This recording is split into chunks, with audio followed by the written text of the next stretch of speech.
کہ آپ اللہ کو جلدی بھول جائیں گے۔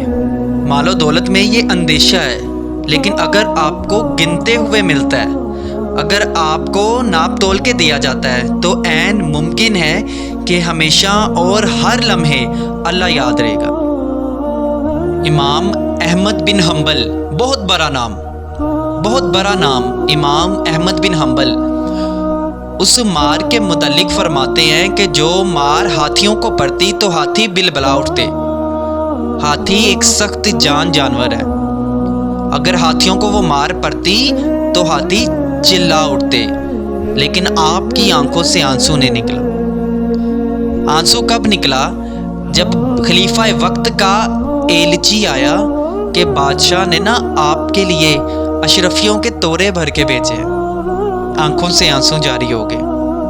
کہا مولا میں اس امتحان کے قابل نہیں ہوں، وہ امتحان زیادہ سخت ہے۔